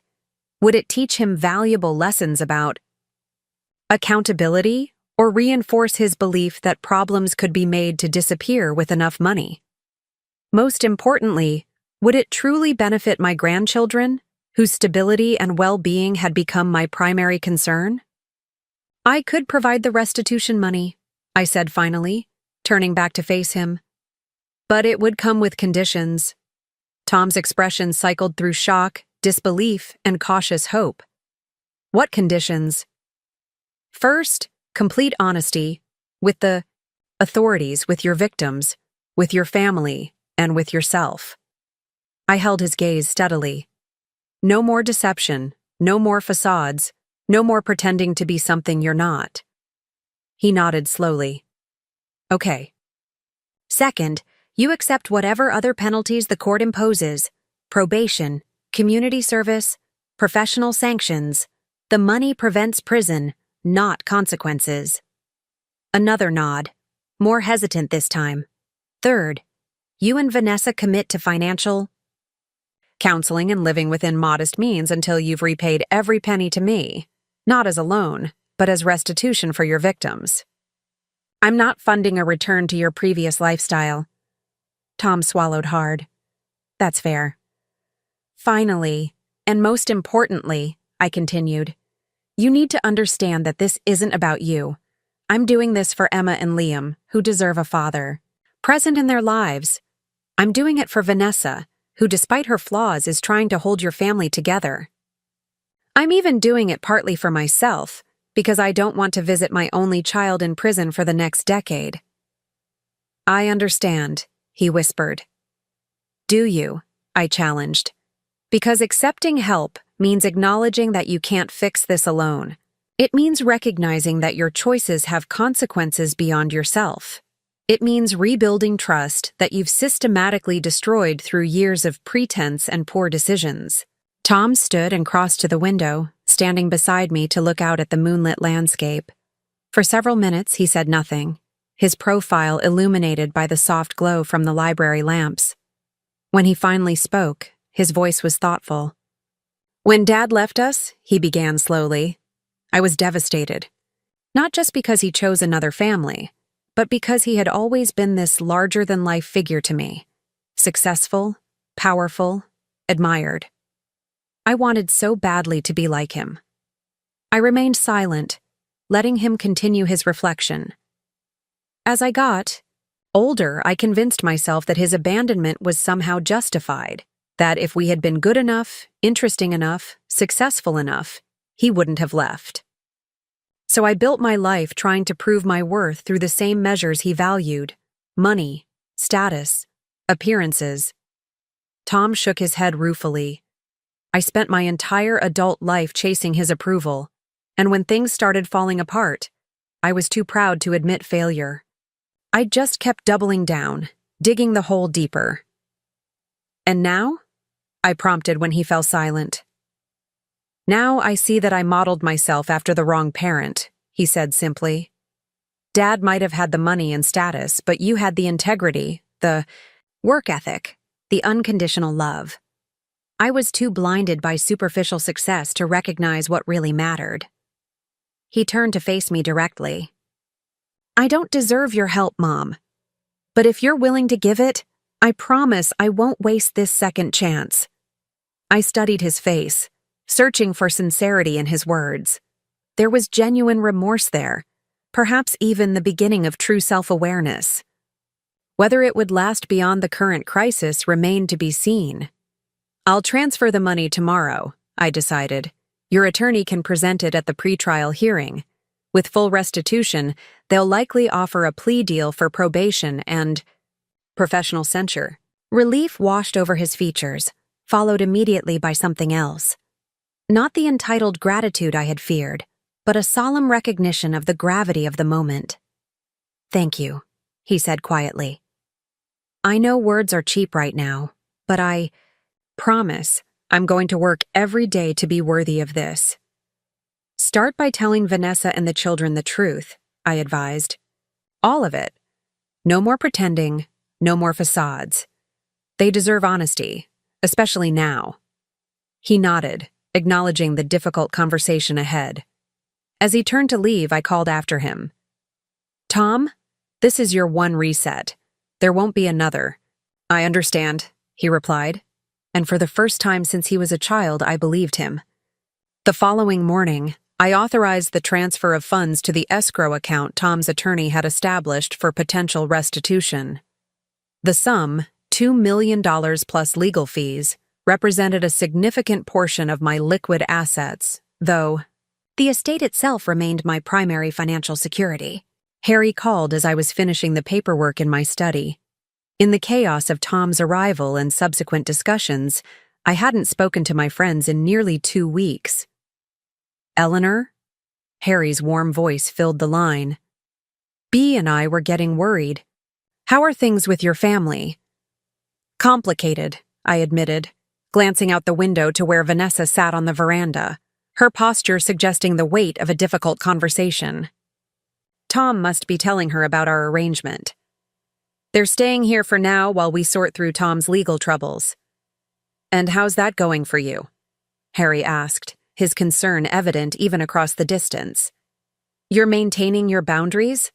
I considered the question seriously. Yes, I think so. I've offered help, but with clear conditions. It's different this time. I'm choosing to engage rather than being pulled in against my will. That's good to hear, he said. Just remember what you've learned these past months. You can support without sacrificing yourself. I'm trying to keep that balance, I assured him. How are things in town? I've missed our painting sessions. Harry chuckled. Bea has taken over the group with her usual enthusiasm. She's convinced everyone to try abstract expressionism with mixed results. Gloria accidentally created something that actually looks quite impressive, though she insists it was meant to be a seascape. The simple, cheerful update soothed something in me that had been tense since Tom's arrival. My life in Astoria, the friends I'd made, the activities I enjoyed, the person I was becoming, remained intact, waiting for my return to normal routines. Once the current situation stabilized. I miss you all, I said, surprising myself with the frank admission. This family crisis is necessary, but it's not where I live anymore, if that makes sense. Perfect sense, Harry replied. We're here when you're ready to come back to your regular life. No rush, no pressure. After we hung up, I sat reflecting on his words. Your regular life. Such a simple phrase, yet it carried profound meaning. For me now. I had created something precious in these past months. A life that was truly mine, built around my own preferences and interests rather than defined solely by my relationships to others. Helping Tom didn't mean surrendering that hard-won independence. It meant extending compassion from a position of strength rather than obligation. Later that afternoon, I found Vanessa sitting alone on a bench in the rose garden, her expression troubled as she watched Emma and Liam playing on the lawn below. May I join you? I asked, pausing a respectful distance away. She nodded, moving slightly to make room. Tom told me about your offer, about the conditions. And how do you feel about it? I kept my tone neutral, curious rather than defensive. Vanessa sighed, smoothing an invisible wrinkle from her slacks. Grateful, humiliated, relieved, angry. Take your pick. She glanced sideways at me. Mostly, I feel like I don't know who I am anymore. The perfect society wife with the perfect house and perfect family? That's gone. So who am I now? That's a powerful question, I acknowledged. One I've been asking myself these past months. And have you found an answer? I smiled. Not a complete one. But I've discovered I'm more than the roles I've played. Mother, nurse, ex-wife, grandmother. There's an Eleanor beneath all those identities who has her own preferences, talents, and desires. Must be nice to have that clarity, Vanessa murmured, watching as Liam attempted a cartwheel on the lawn. I feel like I'm just emptiness wrapped in designer clothes that I can no longer afford. The raw vulnerability in her voice touched me. Beneath the polished exterior and social climbing I had always disdained, there was a real person struggling with genuine pain. You're more than what you own or who you married, I said gently. You're Emma and Liam's mother. You've created 2 wonderful children. That alone is a significant achievement. They are pretty great, aren't they? A ghost of a smile crossed her face as we watched the children play. But what do I offer them now? What example do I set when I've spent my entire adult life defining success through material possessions and social status? Perhaps the most valuable example you can set is how to rebuild after failure, I suggested. How to find meaning beyond external validation. They're watching how you handle this crisis, Vanessa. They'll learn more from your resilience now than they ever did from your success. She considered this, absently twisting her wedding ring, one of the few valuable possessions she'd managed to keep. When Tom and I met in college, I was studying art history. I loved it. The stories behind the paintings, the cultural contexts, the technical elements. After we married, that all fell away. It seemed frivolous compared to climbing the social ladder. It's never too late to reclaim abandoned passions, I said, thinking of my own rediscovered love of painting. The Cultural Center in Astoria has an excellent art program. They're always looking for volunteer docents with knowledge of art history. You think someone would want me to volunteer, with Tom's scandal attached to my name? Astoria isn't Mapleton, I pointed out. People here don't know or care about Portland society gossip. They value contribution, not pedigree. Vanessa fell silent, considering this possibility. After a moment, she turned to look at me directly. Why are you being so kind to us? After everything, I still don't understand. It was a question she had asked before, but this time I sensed she was ready for a deeper answer. Because I refuse to let bitterness define me, I said simply. I spent too many years reacting to others' choices, Robert's abandonment, Tom's gradual estrangement, your family's dismissal of me. Moving here, claiming this estate, building a new life, that was the first truly independent choice I'd made in decades. And I discovered something important. When you act from freedom rather than fear or obligation, generosity comes naturally. I'm not sure I understand, Vanessa admitted. When I lived in your storage room, every kindness I offered came from a place of insecurity, trying to earn my keep, to justify my presence, to maintain my relationship with my grandchildren. It was desperate and depleting. Now, helping you comes from abundance. I have more than enough space, resources, and emotional capacity. I'm not diminished by sharing. I'm enriched by it. Vanessa absorbed this, her expression thoughtful. I've never considered generosity that way before. In my world, it was always transactional. Donations for recognition, favors for social capital. There's freedom in giving without expectation of return, I told her. It's taken me 65 years to learn that lesson. Our conversation was interrupted by Liam racing up the garden path, his face alight with excitement. Mom! Grandma! Come quick! Emma found a tide pool with starfish! Vanessa rose, extending a hand to help me up from the bench. A small but meaningful gesture of respect I wouldn't have expected from her weeks earlier. Shall we go see these starfish? Together, we followed Liam down to the beach, where Emma was crouched beside a rocky formation exposed by the retreating tide. In a small pool of seawater, several orange and purple starfish clung to the stone, their forms delicate yet resilient against the constant motion of the ocean. Aren't they amazing, Grandma? Emma asked, looking up at me with genuine wonder. The book in your library said they can regrow their arms if they lose one, like totally regenerate themselves. Nature is remarkably resilient, I agreed, kneeling carefully beside her despite my aging knees. Many creatures have the capacity to heal and rebuild after injury. Like people? She asked perceptively. I smiled at my granddaughter, struck by her insight. Yes, exactly like people. We all have more capacity for renewal than we realize.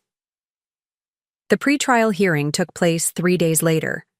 Tom returned to the estate late that evening, his expression a mixture of relief and sobriety as he gathered us in the library to share the outcome. The district attorney accepted the restitution payment and agreed to a plea deal, he explained. 3 years probation, revocation of my real estate license, 200 hours of community service, and continued cooperation with the investigation. He ran a hand through his hair, a gesture of lingering tension. No prison time. What about Nate? Vanessa asked, referring to his business partner. Similar deal, since his family also managed to arrange restitution. We both got lucky. Tom's gaze shifted to me, his expression grave. Lucky to have people willing to help despite our terrible choices. So what happens now? Emma asked from her perch on the window seat. At 12, she was old enough to understand the broad outlines of her father's troubles, though we had spared her the worst details. Tom moved to sit beside his daughter, taking her hand gently. Now we start over. More modestly, more honestly. We'll find a small place to rent while Dad works to repay Grandma and rebuild his career in something other than real estate. Can't we just stay here? Liam piped up from the floor, where he was playing with a model ship he'd found in one of the guest rooms.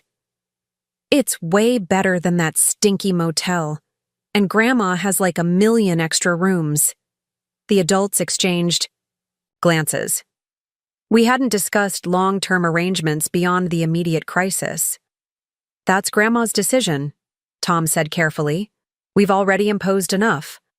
All eyes turned to me, waiting for my response. I had been considering this question myself over the past few days, weighing various options. I think, I said slowly, that there's a middle path here. The estate's carriage house was converted into a separate 3-bedroom cottage years ago. It's currently used for storage, but it could be cleared and renovated relatively quickly. You could stay there while you re-establish yourselves, close enough for support, but with your own space and independence. The offer surprised even me as I articulated it. A month ago, I would have been reluctant to have Tom and his family living on my property permanently. Now I found I genuinely wanted them nearby, not out of obligation, but from a desire to rebuild our relationship from a foundation of mutual respect. We couldn't possibly, Vanessa began automatically. Actually, I interrupted gently. You could. It would allow the children to remain in their current school, give you time to find your footing, and... I smiled at Emma and Liam, who were watching the adult conversation with eager attention. It would give me a chance to know my grandchildren better. Tom studied me carefully. Are you sure about this, Mom? You've worked hard to establish your independence here. I'm sure, I replied with genuine conviction. Independence doesn't have to mean isolation. I've learned that these past months through my friendships with Bea and Harry and others in Astoria. There's value in connection when it's built on healthy terms. Emma, ever the sensitive one, seemed to perceive the significance of this moment. She rose from the window seat and wrapped her arms around my waist in a spontaneous hug. Thank you, Grandma. Over her head, I met Tom's gaze. Something passed between us, not full reconciliation, but the beginning of understanding. We had a long way to go in rebuilding trust, but for the first time in years, I felt hopeful about our relationship's future. That night, I sat on my veranda watching the moonlight on the waves, reflecting on the strange journey that had brought me to this moment. 4 months ago, I had been relegated to a storage room in my son's house, treated as an inconvenience rather than a person with dignity and worth. Now I was offering sanctuary to that same son and his family, from a position of strength rather than subjugation. The difference wasn't just in our external circumstances, but in how I viewed myself. I was no longer defined solely by my relationship to others. Tom's mother, Robert's ex-wife, Emma and Liam's grandmother. I was Eleanor Martinez, a woman with her own passions, preferences, and purpose. My phone chimed with a text from Harry. "Painting group misses you. Whenever you're ready, your easel is waiting." I smiled, typing back, "Soon. Family matters progressing. Tell everyone hello." His response came quickly. "Take your time. True healing can't be rushed, for them or for you." With those words, of wisdom echoing in my mind, I turned my gaze back to the ocean. The tide was coming in, waves washing over the shore in eternal rhythm. Nature's reminder that everything changes, everything cycles, everything eventually finds its proper balance. For the first time in decades, I felt I was finding mine. 1 year can change everything. As I stood at the edge of the bluff watching the summer sunrise paint the Pacific in shades of gold and rose, I marveled at how much had transformed in the 12 months since Tom and his family had come to Shell Cliff House. The garden behind me was alive with activity, Jonas directing the caterers, Bea arranging flowers on the long tables we had set up on the lawn, Harry carefully hanging, strings of lights between the ancient oak trees. Today was my 66th birthday, and for the first time in decades, I was celebrating properly. "Grandma, the cake just arrived," Emma called from the terrace. At 13, she had blossomed during her year at the coast, losing some of her city sophistication, but gaining a natural confidence that suited her far better. Her dark hair was pulled back in a simple braid, and she wore jeans with a paint-splattered t-shirt, evidence of the art lessons she had been taking with Harry and me. "I'll be right there," I called back, taking one last moment to appreciate the peaceful morning view. The solitude I had cultivated during my first months at Shell Cliff remained important to me. These quiet moments of reflection anchoring me amid the joyful chaos my life had become. The cottage renovation had been completed within 2 months of Tom's legal resolution. What had once been an oversized carriage house was now a comfortable 3-bedroom home, situated on the far edge of the property with its own garden and private access to the beach. Tom, Vanessa, and the children had settled in with a humility that still occasionally surprised me. As promised, Tom had honored our agreement to the letter. He worked diligently at the marine supply company in Astoria that had hired him despite his legal troubles, starting in the warehouse before gradually moving into sales. The position paid a fraction of his former income, but he never complained. Each month, he transferred 20% of his earnings to me toward repaying the SAO. Restitution money, insisting on maintaining this commitment even when I suggested it could wait until they were more financially stable. Most significantly, the facade had fallen away. Gone was the status-obsessed man who had relegated me to a storage room. In his place was someone more authentic, still ambitious, still proud, but grounded in values beyond material success. I watched him coaching Liam's community soccer team, helping Emma with school projects, having coffee with Vanessa on their small porch overlooking the ocean, and glimpsed the son I had raised before Robert's influence had pulled him away. Our relationship had healed gradually, with careful conversations and conscious effort on both sides. We still occasionally bristled at old patterns, his tendency toward entitlement, my instinct to sacrifice my needs, but we caught ourselves more quickly now, redirecting toward healthier interactions. I made my way back toward the house, where birthday preparations were underway. Passing the cottage, I noticed Vanessa in her small garden, cutting zinnias and dahlias for a bouquet. She looked up and waved, a genuine smile replacing the perfect society mask she had once worn. "Happy birthday, Eleanor," she called, holding up her basket of flowers. "These are for your table. I'll bring them up when I've arranged them." They're beautiful, I replied, genuinely touched. Thank you. Vanessa's transformation had been perhaps the most surprising of all. Without her excessive designer wardrobe and country club membership to define her, she had been forced to rediscover her authentic self. Initially, this process had been painful to witness. Her uncertainty, her occasional resentment, her struggle to define her value beyond material possessions. Then, 3 months into their stay, she had taken my suggestion about volunteering at the cultural center. Her knowledge of art history, long suppressed beneath her socialite persona, had impressed the director enough to offer her a part-time paid position leading educational programs. Now she divided her time between the cultural center and online, courses in museum studies, building credentials for a career she genuinely loved. As I approached the main house, I found Liam helping Harry hang a hand-painted birthday banner across the veranda. At 9, he had grown 2 inches in the past year, his knobby knees and boundless energy a constant reminder of how quickly childhood passes. "Grandma, close your eyes," he insisted when he spotted me. "It's supposed to be a surprise." I obediently covered my eyes with my hands, peeking through my fingers enough to navigate the steps safely. "No peeking," Liam admonished with a giggle, taking my elbow to guide me. "I wouldn't dream of it," I assured him solemnly, allowing myself to be led to the veranda and positioned just so. "Okay, now." I opened my eyes to find the veranda transformed. Twinkling lights framed the railings, vases of wildflowers adorned every surface, and a hand-painted banner proclaimed, "Happy Birthday, Eleanor," in vibrant colors and multiple handwriting styles, evidence of a family project. "Did you make this?" I asked, genuinely touched by the effort.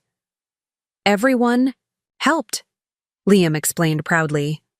"I did the exclamation points, Dad and Emma did the letters, Mom helped with the flowers on the edges, and Harry showed us how to mix the colors properly."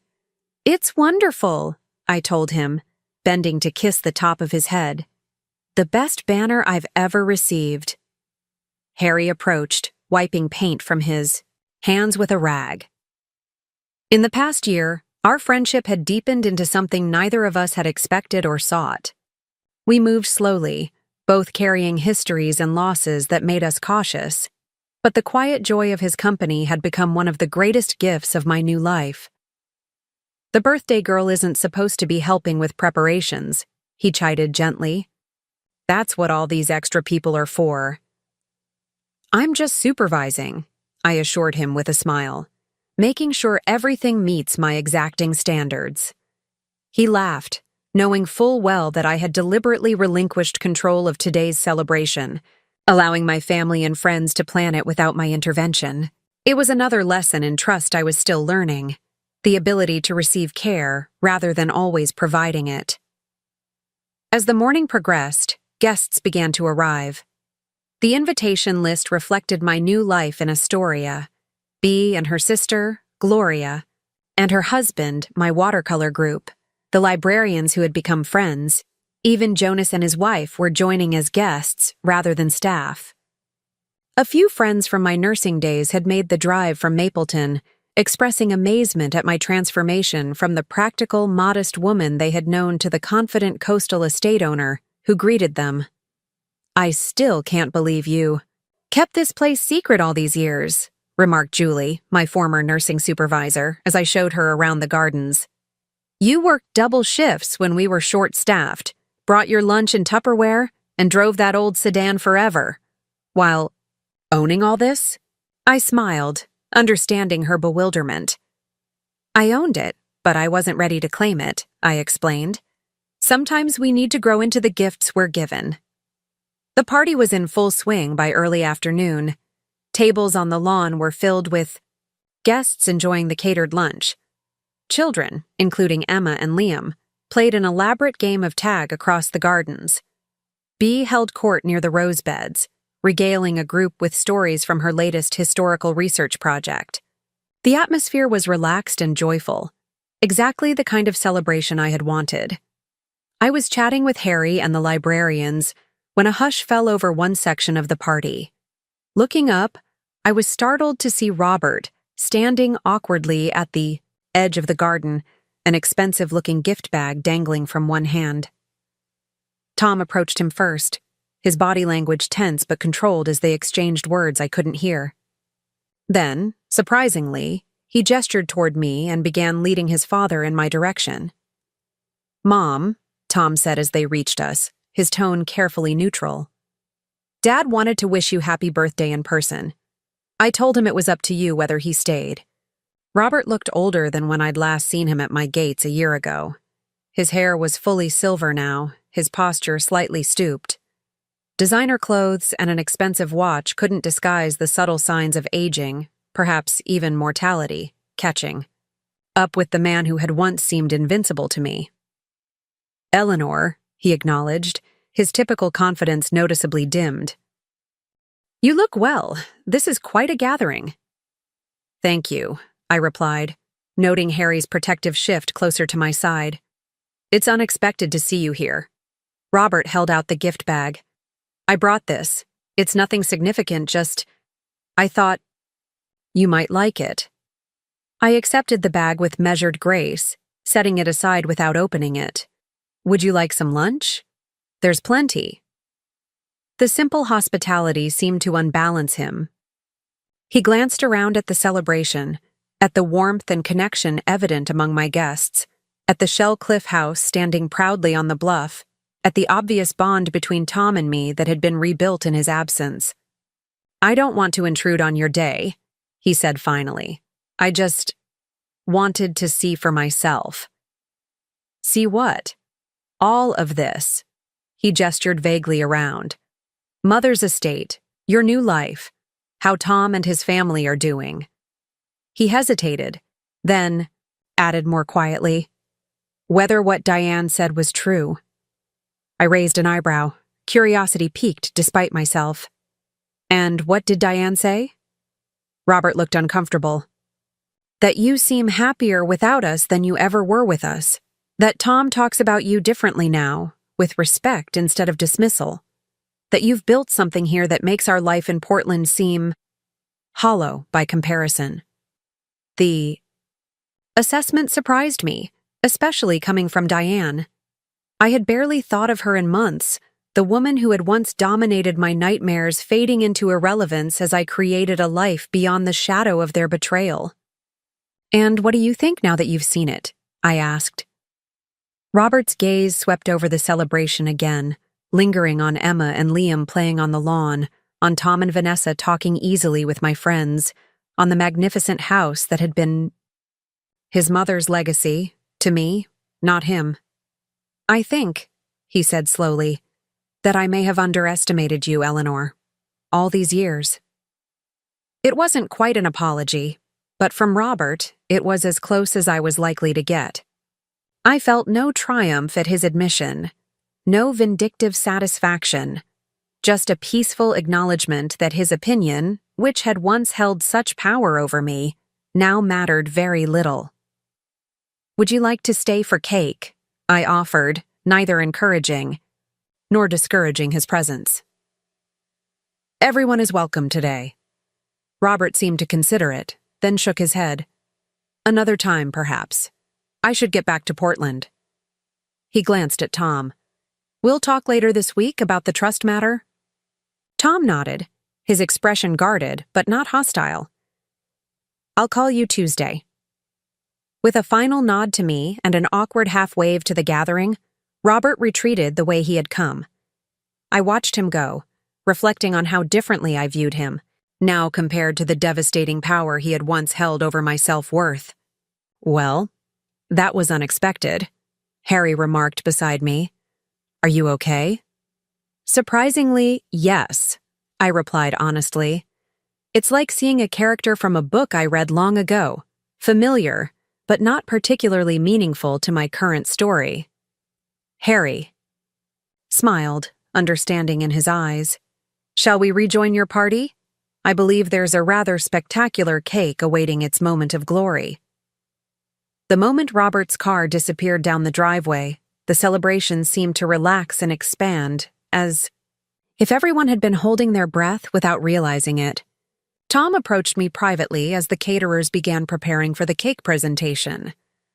"I'm sorry about Dad showing up uninvited," he said. "I had no idea he was planning to come." "It's all right," I assured him. "Actually, it was." Clarifying, in a way. Seeing him here, in this new context, he holds no power over me anymore. Tom nodded thoughtfully. He mentioned something about a trust matter. "What's that about?" "Your grandmother's original trust has a provision that activates when I turn 66, I explained. "Some investments she set aside specifically for you become available today, independent of my estate." "For me?" Tom looked genuinely surprised. "Even after everything that's happened?" "Amelia was very specific. She wanted you to have your own financial foundation, separate from both your father and me. She just set it to transfer at my 66th birthday, rather than immediately upon her death." I touched his arm gently. "It's not an enormous sum, but it's significant. Properly managed, it could provide educational funds for Emma and Liam. Perhaps help you and Vanessa eventually buy a home of your own." "Mom, I don't know what to say," Tom began, his expression conflicted. "After everything you've done already, the restitution payment?" "This isn't from me," I interrupted gently. "It's from your grandmother, who loved you and wanted to ensure you had options beyond those your father or I might provide. My only role is telling you about it now that it's activated." He absorbed this information slowly. "Is that why Dad showed up today? To discuss this trust money?" "I imagine so. Robert has always been preoccupied with financial matters. He probably wanted to offer advice or gain some measure of control over these funds." "Well, he won't be getting either," Tom said firmly. "Whatever this trust contains, I plan to use it responsibly." He hesitated, then added, "Starting with paying back the remainder of what I owe you for the restitution." I shook my head. "That's not necessary, Tom. You've been faithfully making payments all year. The original agreement stands. Reasonable. Monthly contributions until it's paid off, no matter how long it takes." "I want to do this," he insisted. "Not to clear the debt faster, but because I understand now what that money represented. Your belief in second chances, in family, in redemption. Paying it back in full isn't about the financial obligation. It's about honoring the values behind it." His words touched me deeply. This was the transformation I had hoped for but had been afraid to expect. Not just outward compliance with our agreement, but a genuine internalization of the principles behind it. Before I could respond, Liam's voice rang out across the garden. "Cake time! Everyone come quick!" Tom smiled, the serious moment passing. "We should continue this discussion later. Your public awaits, birthday girl." The cake was a masterpiece. 3 tiers of lemon sponge with raspberry filling, decorated with handcrafted sugar flowers that mimicked the blooms in my garden. 66 candles ringed the base, their flames dancing in the late afternoon breeze. "Make a wish, Grandma," Emma urged as everyone gathered around, cameras ready. I looked around at the circle of faces, my son and his family, my new friends. From Astoria, Harry, whose steady presence had become so dear to me. Even Jonas and the staff who had maintained Shell Cliff all these years. Every person represented a thread in the new tapestry of my life, woven from choice rather than obligation. What does one wish for when the journey has already delivered so much unexpected joy? As I drew breath to extinguish the candles, I silently wished not for myself, but for all of them. For continued growth, for authentic connections, for the courage to live truthfully. Then I blew, managing to extinguish all 66 candles, in one determined breath, to enthusiastic applause. As cake was distributed and conversations resumed, I found a quiet moment to slip away to my favorite spot on the bluff overlooking the ocean. The late afternoon sun transformed the water into a glittering expanse, waves breaking rhythmically against the rocks below. I had stood in this same spot countless times over the past year, watching the changing seasons reflect on the water's surface, finding both solace and inspiration in its constancy and variation. Soft footsteps approached behind me, and Harry joined me at the railing, offering a glass of champagne. "Sneaking away from your own party?" he teased gently. "Just catching my breath," I replied, accepting the glass with a smile. "It's been a wonderful day, but rather more attention than I'm used to." "You deserve every moment of celebration," he said, his voice warm with affection. "What you've accomplished this year goes far beyond simply claiming this beautiful property." "What do you mean?" Harry gestured toward the gathering behind us. "You've created a genuine community here, Eleanor. You've rebuilt your relationship with your son and his family from a foundation of mutual respect rather than obligation. You've developed your artistic talents. You've established new friendships." He paused, his expression softening. "And you've reminded a certain rusty old widower that connection and joy are still possible in the third act of life." I felt my cheeks warm slightly, still unaccustomed to such direct expressions of affection. "That widower has taught me a few things as well," I acknowledged. "About patience, about finding beauty in ordinary moments, about the value of companionable silence." We stood together, watching the horizon, comfortable in the unspoken understanding that had grown between us. Neither of us was interested in rushing toward definitions or commitments. We had both learned that meaningful relationships unfold at their own natural pace.